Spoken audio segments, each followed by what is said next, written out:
स्वराज मराठीमध्ये आपलं स्वागत आहे। सर्वसामान्यांचा आवाज, निर्भीड, बेधडक, स्वराज मराठी। दिनांक 4 डिसेंबर रोजी सकाळी 6:30 वाजता वाका शिवारातील आबाजी गणपत हंबर्डे यांच्या शेतात गावातील किशन हरी खोसे वय 67 वर्ष यांचं शेतकामास वापरण्याच्या कत्तीने हनवटीवर व पाठीमागून मानेवरून मारून त्यांचा खून केल्याचे आरोपी मदन अंबादास हंबर्डे वय 36 वर्ष राहणार वाका यांनी महिलांचे अनैतिक संबंधास कारणीभूत व पूर्वीचे वैमनस्य असल्याच्या कारणावरून केल्याचे कबूल केले असून आरोपी आता पोलीस कोठडीत असल्याचे पोलीस अधीक्षक अविनाश कुमार यांनी पत्रकार परिषदेत माहिती दिली। दिनांक 4/12/2024 रोजी उस्माननगर पोलीस स्टेशन हद्दीमध्ये वाका गाव ते वाका फाटा ह्या दरम्यान रोडवर एका 60 ते 65 वर्षाचं इसमाचं गंभीर वार करून खून केलं गेलं होतं। अशी माहिती मिळाल्यानंतर LCBची टीम आणि पोलीस स्टेशन उस्माननगर यांची टीम घटनास्थळी भेट देऊन सदर गुन्ह्याची माहिती घेतली। त्यानंतर माननीय SP साहेब, ॲडिशनल सर सर्वांनी घटनास्थळी भेट दिली आणि त्यांच्या मार्गदर्शनाप्रमाणे सदर गुन्ह्याचा तपास LCBचे 3 टीम तयार करण्यात आलेत आणि त्याचप्रमाणे उस्माननगरची एक टीम, अशी 4 टीम तयार करून सदर गुन्ह्याचा तपास करण्यात आला। त्या दरम्यान सदरची जी घटना आहे ही 65 वर्षाच्या इसमाची होती आणि त्याची जर हिस्ट्री बघितली तर असं कुठलाही मुद्दा दिसून येत नव्हता की त्यामध्ये त्या कारणामुळे त्याची ही घटना किंवा असं क्रूरतेने मारून त्याचं खून करणार असा कुठलाही मुद्दा दिसत नव्हता। तर त्यावरून आम्ही सर्व त्या एरियातले फुटेज चेक केले, तसेच सर्व गावातले किंवा इतर ज्या गावाशी संबंधित लोकांशी सर्वांचे आम्ही साक्षीदार तपासले। त्यानंतर आम्हाला अशी माहिती मिळाली की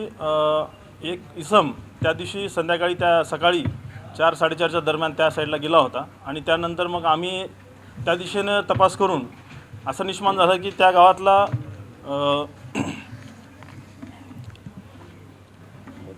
नामे मदन अंबादास हंबर्डे हा वय 36 वर्ष हा या गुन्ह्याशी संबंधित असल्याची माहिती मिळाली। त्यावरून आम्ही त्याला संशयावरून त्याला आम्ही ताब्यात घेतला अगोदर आणि ताब्यात घेतल्यानंतर त्याला गुन्ह्याबाबत विचारपूस केली असता तर त्यांनी हा गुन्हा केल्याचा कबूल केलेला आहे आणि ह्या गुन्ह्यामागचा तो रिझन जो सांगतो तो त्याच्या घरामध्ये जे फॅमिली मेंबर आहे त्यांचे गावातल्या एका मेंबरसोबत अनैतिक संबंध आहे असा संशय होता त्याला आणि त्या संशयामध्ये हा जो मयत आहे ह्यांचा इन्व्हॉल्वमेंट आहे असं त्याला ह्या प्रत्येक गोष्टीमध्ये त्याला संशय होता, फक्त त्याला कुठलीही ठोस माहिती नव्हती आणि त्या ह्याच्यावरून त्यांनी ह्या गोष्टीची म्हणजे तो जेव्हा माहिती घेत होता तर त्याला प्रत्येक गोष्टी संशय येत होता आणि त्यावेळेस त्याला असं वाटत होतं की एकतर मी त्यांना मारणार किंवा ते आम्हाला मारणार आणि हा थोडं सोसायटीमध्ये म्हणजे समाजामध्ये जास्त वावरत नव्हता। तो शेतामध्ये झोपायचा किंवा तो त्याचा जो गिफ्ट सेंटर आहे त्या ठिकाणी झोपायचा आणि गावामध्ये पण दोस्त त्यांचे जास्त लोकांशी संपर्क नव्हते आणि त्यामुळे ते एक सायकॉलॉजी त्याची अशी की नेहमी तोच विचार करायचा की एकतर त्याला कोणीतरी मारणार किंवा रात्री तो एकटाच झोपायचा आणि त्याच्या सांगण्याप्रमाणे तो रात्री फक्त 2 ते 3 तास झोपायचा, कारण त्याला झोप पण येत नव्हती किंवा त्याला संशय येत होता की ह्या कारणावरून त्याला कोणतरी मारणार आणि ह्या संशयावरून त्यानं सदर इसमाचा त्यांनी खून केल्याचं सांगितलं। मयताच्या मुलाचा यापूर्वी खून झालेला आहे, त्याचा आणि या घटनेचा काही संबंध आहे का? नाही, मयताचा जो खून झालेला आहे म्हणजे अशाच प्रकारे त्या गावामध्ये झालेला आहे, पण ह्या आरोपी जो आहे सध्याचा ह्याचा त्याचा काही संबंध आहे का सध्या तरी अजून काही आम्ही याच्यावर काही कुठलं पुरावा किंवा काही मिळून आलेलं नाही, पण ह्या ठिकाणी आम्ही त्याचा नक्कीच ह्या आरोपीकडून तपास करणार आहोत। नाही, ह्या आरोपीवर गुन्हे आहेत 354 एक लहान असताना झालेले आहे आणि 353 पण आहे तो बँकेचं काहीतरी त्यांचं व्याजासंबंधी लोन घेण्यासंबंधी काही वाद झाला होता, त्यामध्ये त्याच्यात एक गुन्हा दाखल झालेला आहे। त्याच्यावर अजून ह्याच्यात काय आरोपी वाढवण्याची ह्याच्यात तर तपासात निष्पन्न होईल। सध्या तर आम्ही जेवढी स्टोरी बघितली, कारण आम्ही सर्व माहिती घेतली, सगळे त्याच्यावरून वाटते की एकाच आरोपी असेल, तरी इतर आरोपी असले तर आपण निष्पन्न करू द्या। सर, विक्षिप्त आरोपी आहे म्हणतात, नेमकं म्हणजे काय त्याची वागणूक काय?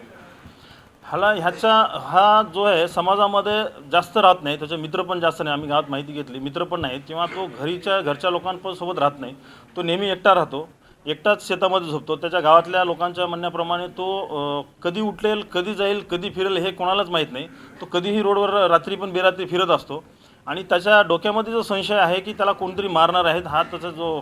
म्हणजे डोक्यावर जो परिणाम झालेला आहे ह्याच विचारामध्ये तो नेहमी असतो आणि त्यामुळेच त्याला असं म्हणजे कुठेतरी काही वस्तू जरी पडली त्याला भीती वाटायची की कोणीतरी मारायला आले अशा प्रकारे त्याची झोप नसल्यामुळं मला वाटते त्याचा परत हा जो विचार करण्याचं हे आहे ते वाढत गेला आणि त्याच्यामध्ये मर्डर झाला असं वाटतं. सर एक शेवटी